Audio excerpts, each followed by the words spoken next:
مگر جب میں مسجد کے اندر داخل ہوا تو وہ لگام لے کر گدھا خچر چھوڑ کر چلا گیا۔ میں جب باہر نکلا تو دیکھا کہ خچر ایسے ہی کھڑا ہے اور لگام لے گیا ہے۔ مولا کائنات علی رضی اللہ تعالیٰ عنہ فرماتے ہیں کہ میں گھر واپس آیا اور گھر واپس آ کر آپ نے فرمایا میں نے حسن کو کہا بازار سے لگام لاؤ۔ جب لگام خریدنے گئے امام حسن رضی اللہ عنہ، امام حسن نے وہی چور سے لگام خریدی، اللہ، اور وہی لگام خرید کر اپنی تھی، چور نے بیچ دی، خرید کر لائے۔ تو مولا علی فرماتے ہیں بے شک بندہ بے صبری کرتا ہے اور بے صبری سے حلال روزی سے محروم رہ جاتا ہے، جلدی میں جلدی کرنے میں حرام کی طرف چلا جاتا ہے، اور پھر وقت ایک ایسا آتا ہے کہ پھر سب حرام ہی حرام گھر میں ہونے لگتا ہے۔ اس لیے حلال رزق کی طرف ذہن رہنا چاہیے، اس میں لکھا ہوا ہے وہ کہیں نہیں جائے گا۔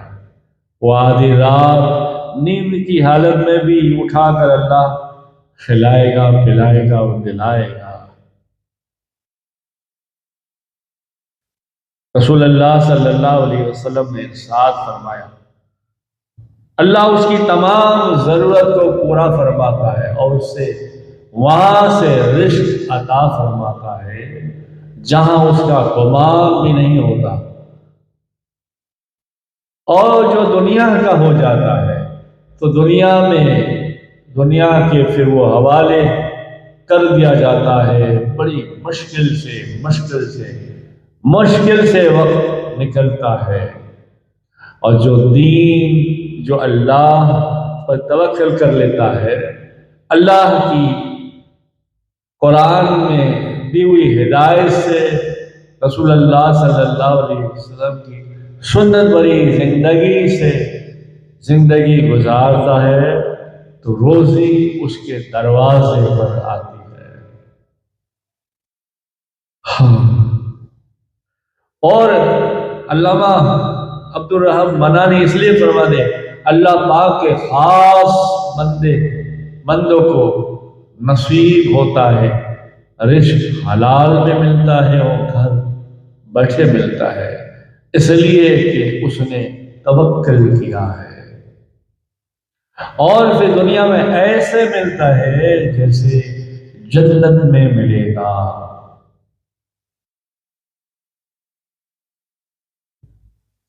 اور ایسی خبر ملے گی خوشی کی جیسے کبھی سنی بھی نہیں ہوگی۔ رسول اللہ صلی اللہ علیہ وسلم کا ارشاد پاک ہے اگر انسان اپنے رزق سے ایسے بھاگے جیسے موت سے بھاگتا ہے، پھر رزق اس کو آ پہنچتا ہے جیسے موت آتی ہے۔ یعنی تم رزق سے بھاگو گے پھر تمہارے نصیب میں ہے تو وہ ملنے والا ہی ہے۔ حضرت امام غزالی لکھتے ہیں کہ پہلے کے زمانے میں ایک شخص سفر میں تھا، اس کے پاس ایک روٹی تھی، اس نے سوچا کہ اگر میں نے یہ روٹی کھا لی تو بعد میں بھوک سے مر جاؤں گا۔ اللہ پاک نے اس کے ساتھ ایک فرشتہ مقرر کر دیا اور اسے حکم دیا کہ اگر یہ اسے کھا لے تو اسے اور رزق دینا، اور اگر نہ کھائے تو اسے مزید نہ دینا۔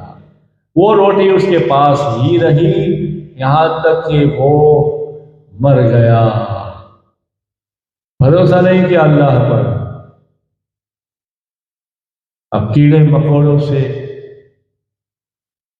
مکوڑوں کو اللہ کیسا رزق دیتا ہے، چیونٹیوں کو کڑن، ہاتھی کو من کے بت ہے، تو اللہ ہمیں کیسے بھول سکتا ہے؟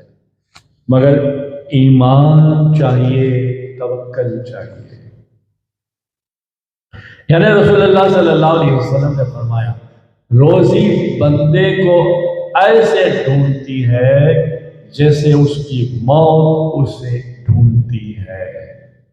رزق کی تلاش موت کی تلاش سے زیادہ قوی ہے۔ کیوں؟ موت عمر ختم ہونے کے بعد آتی ہے اور روزی کھا لینے کے بعد آتی ہے، مگر رزق ہر وقت آتا رہتا ہے۔ اور موت کو تم تلاش کرو یا نہ کرو، وہ تمہیں پہنچے ہی آئے۔ رزق تم تلاش کرو، رزق تلاش کرنا تمہارے لیے ضروری، حلال، حق اور واجب ہے۔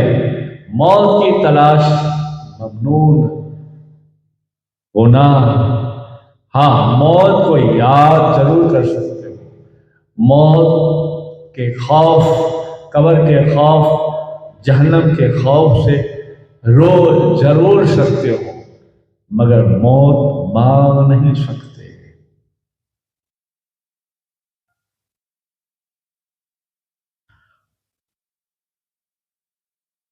اگر ہم رزق کی تنگی پر صبر سے کام لیں تو رزق خود ہی خود ہمیں تلاش کرتا ہے۔ جیسے حضرت سیدنا شیخ ابو یعقوب بصری رحمۃ اللہ علیہ ایک بار حرم شریف میں داخل ہوئے، حرم شریف میں 10 دن تک بھوکے رہے، جسم میں کمزوری کا احساس ہوا، دل میں خیال آیا کہ ویرانے میں کہیں چلا جاؤں، ممکن ہے کچھ رزق مل جائے حلال اور میں کھا لوں۔ آپ نکل گئے، ویرانے میں پہنچے تو ایک شلجم راستے میں ملا، میٹ جس کو کہتے ہیں ہم، وہ مگر ہاتھ سے اٹھایا تو سڑا ہوا تھا، تو انہوں نے اٹھا کر پھر طبیعت نہیں چاہی اور پھینک دیا کہ 10 روز کے بعد یہ سڑا ہوا شلجم یعنی میٹ کھاؤں گا نہیں، اور صبر کرتا ہوں۔ یہ سوچ کر شلجم میٹ نہیں کھایا، شلجم نہیں کھایا۔ پھر مسجد حرام میں لوٹ آئے، تھوڑی دیر کے بعد ایک شخص آیا اور ایک شخص نے سامنے بیٹھ کر تھیلی کھولنے لگا اور کہا یہ 500 اشرفیاں آپ کے لیے ہیں۔ یہ شخص نے کہا کہ میرے لیے کیوں؟ آپ نے فرمایا میرے لیے کیوں؟ تو وہ شخص نے جواباً میں کہا میں نے 10 روز پہلے سمندری سفر میں تھا، ہمارا جہاز ڈوب رہا تھا، تمام سواروں نے اپنے اپنے طور پر الگ الگ نظریں مانی کہ کسی نہ کسی طرح ڈوبنے سے ہم بچ جائیں۔ میں نے بھی ایک عہد کیا، منت مانی، اور میں نے یہ مانی کہ یہ 500 اشرفیاں اور یہ کھانا اسی کو دوں گا جب میں خانہ کعبہ میں داخل ہو جاؤں گا اور پہلی نظر جس پر پڑے گی، اور میری پہلی نظر تم پر پڑی ہے۔ اللہ اللہ اللہ۔ حضرت شیخ نے کہا اچھا تھیلی کھولو۔ تاجر نے تھیلی کھولی تو اس میں روٹی اور مصری اور کچھ چھلے ہوئے بادام تھے اور شکر پارے تھے۔ حضرت سیدنا ابو شیخ یعقوب بصری فرماتے ہیں میں نے اس میں سے ایک مٹھی بھر لی اور کہا لے جاؤ، باقی اپنے گھر والوں کو تقسیم کر دینا، اور یہ میری طرف سے ہدیہ ہے۔ اللہ اللہ، سبحان اللہ۔ یعنی صبر آپ نہ کرتے، ویرانے میں گھومتے کہ اور میں دیکھوں کوئی چیز مل جائے، تو کچھ نہ ملتا، مگر پھر واپس آ کر صبر کیا، اللہ پر توکل کیا، تو اللہ نے توکل اور صبر کا یہی نام دیا۔ تابعین ایک بزرگ ہے، تابعین حضرت سید حرم بن حیان بصری رحمۃ اللہ علیہ، حضرت سیدنا اویس کرنی رحمت اللہ رضی اللہ تعالیٰ عنہ کی بارگاہ میں حاضر ہو کر عرض کی کہ آپ مجھے کہاں رہائش اختیار کرنے کا حکم فرماتے ہیں؟ آپ نے فرمایا ملک شام کی طرف جاؤ، یعنی شام چلے جاؤ۔ عرض کی وہاں گزر بسر کی کیا صورت ہوگی؟ یہ سن کر آپ نے فرمایا افسوس ہے ان دلوں پر بلا شبہ ان میں اللہ پاک پر توکل نہیں کرتے۔ میں شک کے داخلے میں ہو گیا، لہذا میں نے نصیحت فائدہ نہیں دے گی۔ پھر کہا چلو ایک بزرگ ہے، فرماتے ہیں جا کے دیکھو، اللہ پاک کو وکیل کرنے پر راضی ہو جائے گا تو ہر بلائی کا سبیل اللہ نکال ہی دے گا۔ پھر میں نے عرض کرنے پر بھروسہ کیا، اللہ پر توکل کیا، اور میں نے بہت ہی عمدہ پایا اور میری دنیا خوشحال بن گئی، اور امید ہے آخرت بھی اچھی ہو جائے گی۔ سبحان اللہ۔ اللہ پاک نے حضرت سیدنا داؤد علیہ السلام کی طرف وہی فرمائی اور کہا ہے داؤد جو مجھ سے دعا مانگے میں اس کی دعا قبول کرتا ہوں، جو مجھ سے مدد طلب کرے میں اس کی مدد کرتا ہوں، اور جو مجھ پر توکل کرے میں اس کی کفایت فرماتا ہوں۔ اور میں توکل میں بھروسہ جو مجھ پر کرتا ہے، مجھ پر بھروسہ کرنے والوں کے لیے کافی ہو جاتا ہوں۔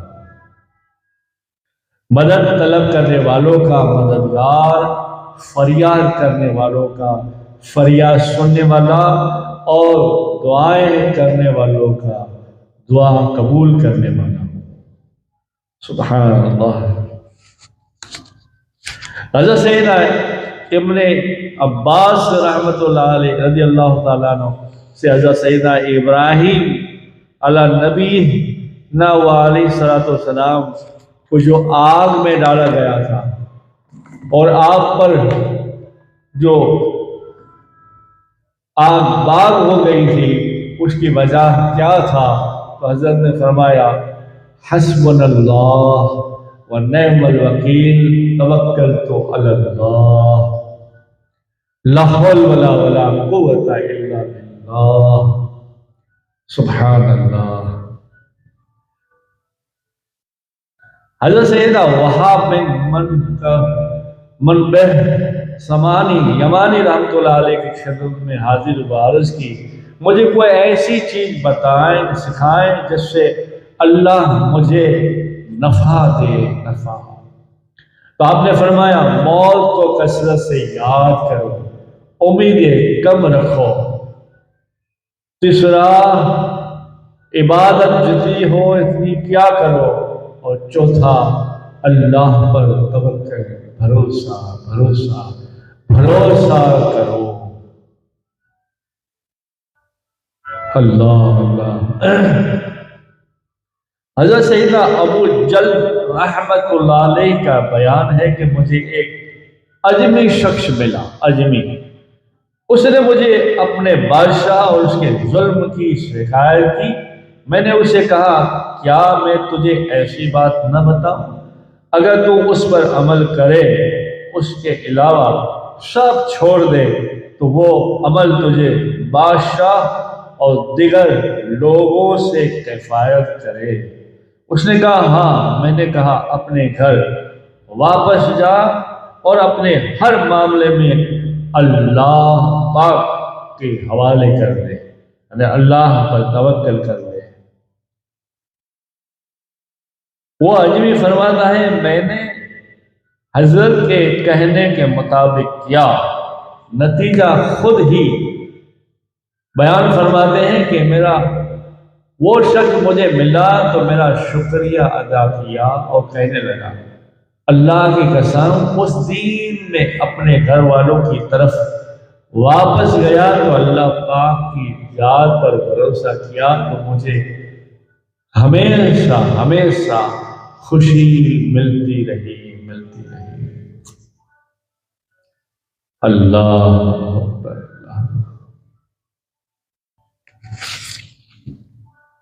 انسان اپنی ذات کی حد تک توکل اختیار کرے، پہلے اہل و اعلال کے حق میں توکل کرتے ہوئے انہیں خالی چھوڑ دینا، یا توکل کے نام پر اخراجات و اہتمام نہ کرنا، جیسے بھئی بھروسہ کرو میں کچھ نہیں کروں گا، کام دھندا نہیں کروں گا، تو وہ غلط ہے۔ ایسے ہی بس اللہ پہ بھروسہ ہے میں بیٹھ گیا، نہیں، توکل بھی کرو اور اسباب بھی پیدا کرو، سبب کراؤ۔ اعلیٰ حضرت امام احمد رضا فرماتے ہیں عیال کی کفالت شرعاً شریعت اس پر فرض کر دی گئی ہے، وہ ان کو توکل پر رکھ کر فاقے کی نوبت تک پہنچا دے تو وہ گنہگار ہے، کیونکہ وہ مجبور نہیں، کیونکہ وہ کچھ کرتا ہی نہیں۔ اس لیے توکل کے نام پر کام دھندا نہ کرنا اور صرف اللہ اللہ بھروسہ کرتا ہوں میں اللہ پر، یہ سرکار فرماتے غلط ہے۔ امام غزالی بھی لکھتے ہیں اہل و عیال کو بھوک کی تکلیف دینا جائز نہیں، جہاں تک ہو سکے وہاں تک کوشش کرنا ضروری ہے۔ امیر المومنین حضرت سیدنا صدیق اکبر رضی اللہ تعالیٰ عنہ کمانے کے لیے آپ خود خلیفہ ہو کر بازار تشریف لے جاتے تھے، کیونکہ آپ توکل کیا تھے؟ نہیں، توکل کے بعد اہل و عیال گھر والوں کی فکر کی وجہ سے، تو پھر باقی کے خلفاؤں نے بیت المال سے رقم مقرر کر دی اور یوں آپ کو توکل کا انعام ملا۔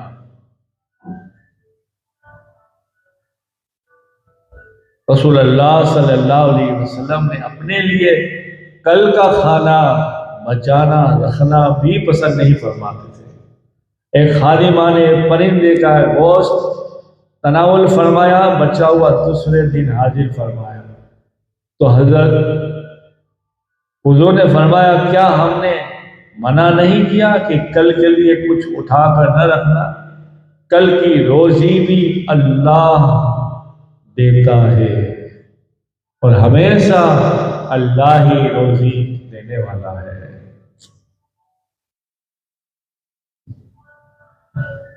اللہ اللہ اللہ۔ حضرت سید عبد الرحمن حاتم بن علوان اسم کی خدمت میں کسی نے عرض کی کہ اللہ پاک پر توکل کی بنیاد کس چیز پر رکھی جاتی ہے؟ فرمایا 4 چیزوں پر۔ میں جانتا ہوں میرا رزق کوئی اور نہیں کھا سکتا، لہذا میرا رزق مجھے کسی نہ کسی طرح سے ملے گا، اس لیے مطمئن رہنا۔ دوسرا، میں جانتا ہوں میرے حصے کا عمل کوئی اور نہیں کرے گا، اس لیے میں عمل میں مشغول رہتا ہوں۔ تیسرا، میں جانتا ہوں موت اچانک بھی آئے گی، اس لیے میں اس کی تیاری میں جلدی کرتا ہوں۔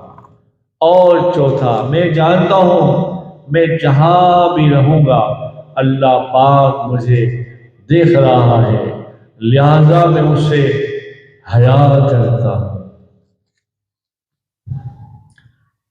حضرت سیدنا امام محمد بن سیرین کی خدمت میں ایک آدمی حاضر ہوا اور عرض کی کہ میری معلومات کے مطابق اس دور میں بصرہ شریف میں آپ جیسا کوئی توکل والا نہیں ہے، سب سے بڑا وہ پرہیزگار بزرگ توکل والا ہے۔ فرمایا بھائی آپ کو غلط فہمی کا شکار ہے، یعنی بڑے پرہیزگار شخص سے آپ کو چلو ملواتا ہوں۔ آپ فوراً ایک روٹی جیب میں ڈالی اور اس آدمی کو ساتھ لے کر ایک گاؤں پہنچے جو قریب کوئی گاؤں پڑتا تھا.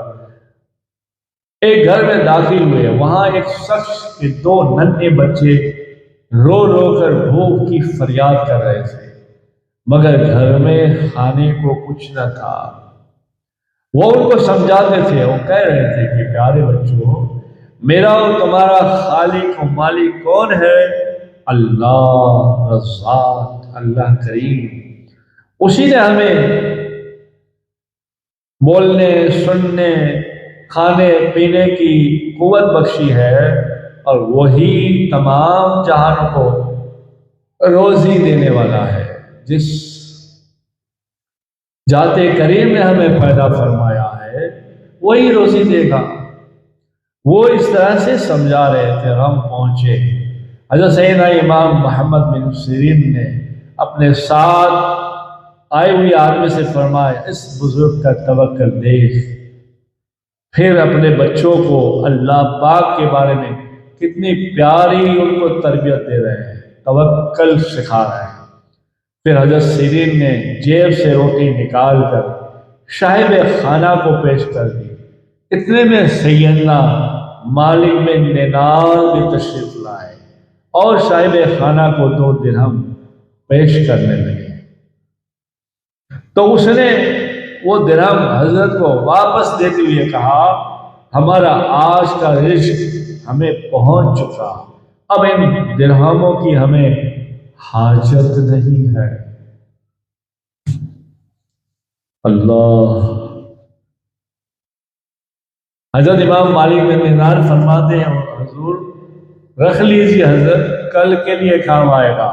آپ فرماتے ہیں ہمیں آج روزی کھانا جس نے دیا ہے کل بھی وہ کھانا ہمیں دے سکتا ہے اور دے گا. اللہ اللہ اللہ. پارہ 21 میں وہ جنہوں نے صبر کیا اور اپنے رب ہی پر بھروسہ کیا، سبحان اللہ سبحان اللہ.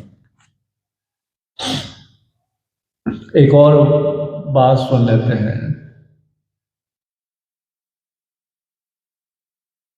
حضرت سیدنا شیخ کرمانی کا شاہی خاندان سے تعلق رکھتے تھے، لیکن آپ کے زہد و تقوی کا اختیار زہد و تقوی میں زندگی گزارتے تھے. دنیائے مشاغل سے بہت دور رہتے تھے.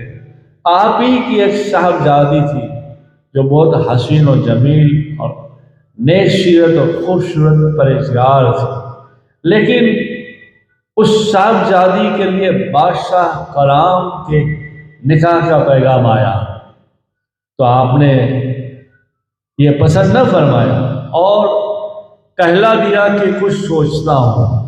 یہ کہہ کر آپ اسی شہر میں گھومتے ہوئے ایک مسجد میں آئے. مسجد میں ایک صالح انسان کو دیکھا، نیک پرہیزگار انسان کو دیکھا تو اس سے سلام کلام ہوتے ہوئے کہا، میں شادی شدہ ہو؟ کہا نہیں حضور. اچھا میں تمہاری شادی ایک ایسی لڑکی سے کرواتا ہوں یا کروانا چاہتا ہوں، تم کرو گے؟ پاک ہے، نماز کی پابند ہے، شریعت کے دائرے میں زندگی گزارتی ہے، غیر محرم کو نہیں دیکھا، اللہ پر بڑا توکل رکھتی ہے. تو اس سے وہ جوان کہنے لگا، کیا شیخ کرمانی کی لڑکی ہے؟ یعنی حضرت فیمس تھے، حضرت سارے چاروں طرف آپ کا شورا تھا. کہا حضور نے دیکھا نہیں تھا حضرت. کہا ایسا ہی سمجھ لو. پھر آپ نے اسے 3 درہم بھی دیے اور کہا اس سے ایک درہم کی روٹی خریدو، 1 درہم کا سالن خریدو، 1 درہم کی خوشبو لاؤ. وہ نوجوان چیزیں لایا. آپ نے اپنی صاحبزادی کا نکاح پڑھایا اور اس جوان کے ساتھ روانہ کیا. شوہر کے گھر آئے تو اس نے دیکھا گھر کے پانی کی ایک سرائی کی سوا گھر میں کچھ نہیں ہے. ایک پانی کی سرائی، اپنی بھاشا میں مٹکا سمجھ لو، چھوٹا سرائی پڑی ہے، سرائی کے سوا کچھ نہیں ہے، پر سرائی پر ایک روٹی رکھی ہوئی ہے. اس پاک دامن خاتون نے کہا یہ روٹی کیسی ہے؟ شوہر نے یعنی وہ اللہ والے نے کہا یہ کل کی باسی روٹی ہے، میں نے افطار کے لیے رکھ لی ہے. یہ سن کر وہ پاک دامن خاتون اٹھ گئی اور کہنے لگی مجھے میرے گھر چھوڑ آئیے. تو جوان کہنے لگا مجھے تو پہلے سے ہی اندازہ تھا کہ شیخ کرمانی کی بیٹی مجھ غریب کے گھر میں نہیں رہ سکتی. پھر خبر ہو گئی کہ حضرت کی بیٹی ہے. آپ نے فرمایا نہیں. لڑکی نے پلٹ کر جواب دیا نہیں، تم جو سمجھتے ہو وہ غلط ہے، میں کہتی ہوں کیوں جا رہے. پھر کہا میں آپ کی مفلسی کے باعث نہیں لوٹ رہی، بلکہ اس لیے جا رہی ہوں کہ آپ کا توکل کمزور ہے. آپ کا توکل کمزور ہے، کمزور نظر آ رہا ہے. تم نے کل کے لیے روٹی رکھی ہے، کیا کل کے لیے اللہ پر بھروسہ نہیں؟ اللہ اکبر.